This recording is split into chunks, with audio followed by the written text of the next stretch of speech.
2019년 5월 중국 베이징의 한 공연장에서 북한 모란봉예술단 소속 무용수 한 명이 공연 직후 갑자기 사라졌습니다. 이 사건은 국제뉴스로도 보도되지 않았지만 북한 내부에서는 대대적인 수색과 조사가 벌어졌습니다. 저는 그 무용수였습니다. 화려한 무대 위에서 웃으며 춤추던 저는 무대 뒤에서 자유를 향한 가장 위험한 도박을 시작했습니다. 이 이야기는 실제 증언을 바탕으로 재구성했습니다. 꽃제비 채널은 북한을 떠나온 이들의 진짜 이야기를 전합니다. 화려해 보이는 예술단의 삶, 그 뒤에 숨겨진 감시와 통제, 그리고 무대 조명이 꺼진 후 시작된 저의 탈출기를 지금부터 들려드리겠습니다. 만약 이 이야기가 여러분의 마음에 닿는다면 구독과 좋아요로 응원해 주시기 바랍니다. 우리에게는 더 많은 이야기가 있습니다.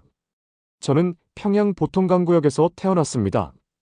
아버지는 인민군 대좌였고 어머니는 경공업성 간부였습니다. 좋은 성분이었죠. 5살 때부터 소년공전에서 무용을 배웠고 13살에 평양예술학원에 특채되었습니다. 김정일 동지의 품속에서 자라는 예술의 꽃이라는 말을 들으며 자랐습니다. 아침 6시 기상, 저녁 9시 취침, 하루 8시간 이상의 훈련. 식사는 배급표에 따라 정확히 정해진 양만큼. 우리는 기계처럼 움직였습니다. 생활총화 시간이 가장 무서웠습니다.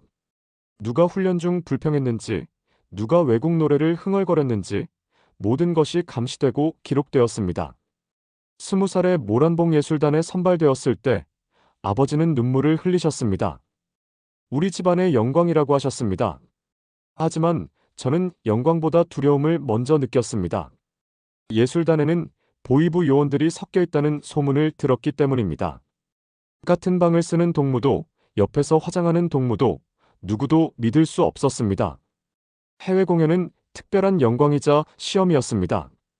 중국, 러시아, 때로는 동남아시아까지.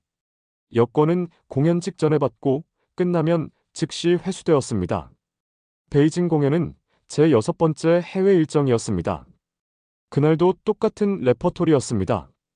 아리랑, 휘파람, 우리의 국기. 무대에서 내려와 분장실로 돌아가는 길, 저는 복도 창문을 통해 밖을 봤습니다. 네온 사인이 빛나는 거리, 자유롭게 걷는 사람들, 손에 든 휴대폰. 그 순간 이상한 감정이 밀려왔습니다. 질투도 아니고 부러움도 아닌 뭔가 가슴을 짓누르는 무게감이었습니다. 왜 저들은 저렇게 웃을 수 있을까? 왜 저들은 가고 싶은 곳으로 걸어갈 수 있을까? 분장실로 돌아가자 선배 언니가 말했습니다. 너 요즘 표정이 어둡다. 생각이 많아 보여. 심장이 철렁했습니다. 저는 억지로 웃으며 대답했습니다. 아닙니다, 동무. 그저 공연이 잘 되었나 돌이켜보고 있었습니다. 그날 밤 호텔방에서 몰래 중국 TV를 켰습니다. 드라마였는데 한 여자가 카페에서 친구들과 웃고 있었습니다. 그저 그런 일상 장면이었지만 저는 그 화면을 보며 울었습니다. 제 일상은 어디에 있을까? 제 웃음은 진짜일까? 24살 저는 처음으로 의심하기 시작했습니다. 이게 정말 영광스러운 삶일까? 다음 날 아침 식사 시간에 보이부 박동무가 제 옆에 앉았습니다. 어젯밤 잠은 잘 잤나? 평범한 질문이었지만 저는 TV를 봤던 게 들켰나 싶어 식은땀이 났습니다. 네, 동무. 잘 잤습니다. 그는 한참 저를 보더니 말했습니다. 해외에 나오면 정신을 바짝 차려야 해. 제국주의 사상의 독이 어디서 들어올지 모르니까. 저는 고개를 끄덕였지만 속으로는 분노가 끓어올랐습니다. 독? 자유롭게 사는 것이 독이란 말인가? 그날 오후 화장실에서 같은 무용수 은희를 만났습니다. 은희는 저보다 1살 어렸지만 눈빛이 달랐습니다. 저를 보자 작은 목소리로 물었습니다. 언니, 언니도 이상하지 않아요? 우리가 왜 이렇게 감시받으면서 살아야 하는지. 저는 깜짝 놀라 주위를 둘러봤습니다. 다행히 아무도 없었습니다. 은희야, 그런 생각하지 마. 위험해. 은희가 제 손을 잡았습니다. 언니, 저는 돌아가기 싫어요. 여기 남고 싶어요. 그 순간 저는 알았습니다. 저만 그런 생각을 한 게 아니었다는 것을. 하지만 동시에 두려웠습니다. 은희가 시험하는 건 아닐까? 며칠 후, 은희가 갑자기 평양으로 소환되었습니다. 이유는 알려주지 않았습니다. 저는 그날 밤 결심했습니다. 다음 공연이 제 마지막 기회가 될 거라고. 공연은 일주일 후였습니다. 베이징에서 기차로 3시간 거리의 도시였습니다. 저는 그 일주일 동안 철저히 준비했습니다. 먼저 호텔 구조를 파악했습니다. 비상구 위치, CCTV 사각지대, 경비원 교대 시간, 모든 것을 눈에 담았습니다. 다행히 저희 방은 3층이었고 비상계단과 가까웠습니다. 돈이 문제였습니다. 북한 돈은 쓸모없었고 위안화도 거의 없었습니다. 공연 후 받는 팁을 모으기 시작했습니다. 중국 관객들이 주는 소액권 지폐들. 보통은 단장에게 모두 바쳐야 했지만 저는 몇 장씩 숨겼습니다. 속옷 안쪽에 꿰매 넣었습니다. 발각되면 끝이지만 선택의 여지가 없었습니다. 공연 전날 밤 리허설을 마치고 돌아오는 길에 한국 대사관 위치를 확인했습니다. 구글 지도를 볼 수는 없었지만 호텔 로비에 있던 관광 안내 지도에 표시되어 있었습니다. 약 5km.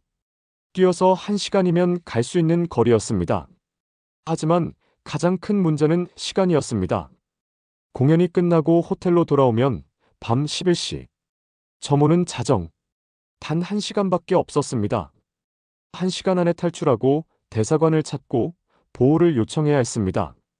불가능에 가까웠지만 저는 해야만 했습니다. 공연 당일, 저는 평소보다 일찍 일어났습니다.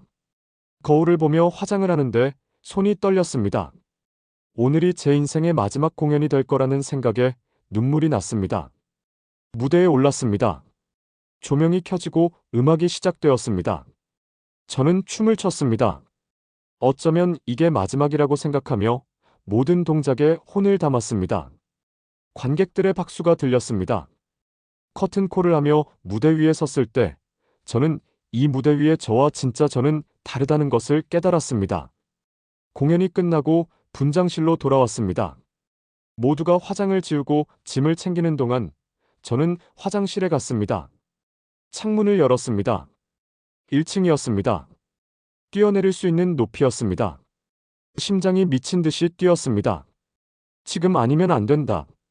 저는 가방을 창밖으로 먼저 던졌습니다. 그리고 창틀에 올라섰습니다. 그때 누군가 화장실 문을 두드렸습니다.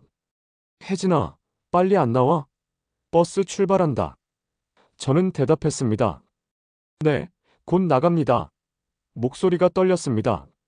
문을 두드리던 사람이 가고 복도가 조용해졌습니다.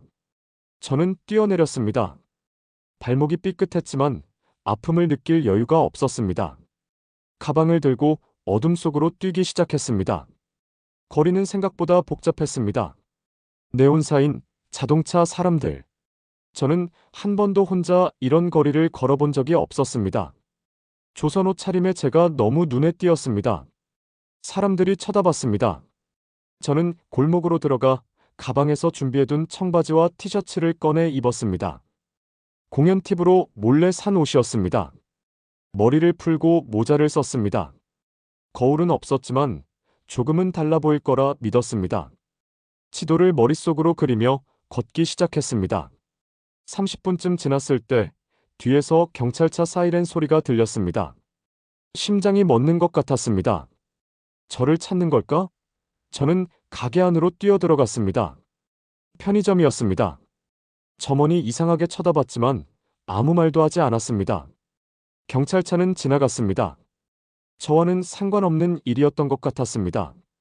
다시 걷기 시작했습니다. 50분이 지났을 때 저는 큰 건물 앞에 섰습니다. 태극기가 보였습니다. 대한민국 대사관이었습니다. 문은 닫혀 있었습니다. 당연했습니다. 한밤중이었으니까요. 저는 초인종을 눌렀습니다. 한 번, 두 번, 세 번. 인터폰에서 목소리가 들렸습니다.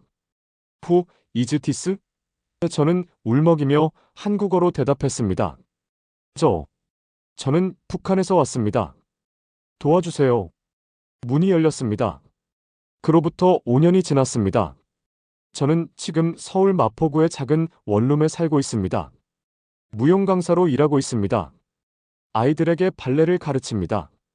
아이들이 웃으며 춤출 때 저는 제가 잃어버렸던 시간을 떠올립니다.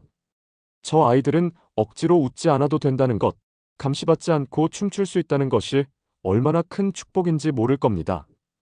휴대폰을 자유롭게 쓸 수 있다는 것, 보고 싶은 영화를 볼 수 있다는 것, 먹고 싶은 것을 먹을 수 있다는 것. 이 모든 일상이 저에게는 여전히 신기합니다. 편의점에 갈 때마다 놀랍니다. 이렇게 많은 음식을 배급표 없이 살 수 있다니. 은희 생각을 자주 합니다. 그 아이는 어떻게 됐을까? 평양으로 소환된 후 소식이 없습니다. 제가 탈출한 후 예술단이 어떻게 됐는지도 모릅니다. 부모님은 어떻게 지내실까요? 아버지의 대좌 계급장은 박탈됐을 겁니다. 어머니도 직장에서 쫓겨났겠죠. 제 선택이 가족을 고통에 빠뜨렸다는 죄책감은 여전합니다. 하지만 후회하지는 않습니다. 탈북은 끝이 아니라 시작입니다.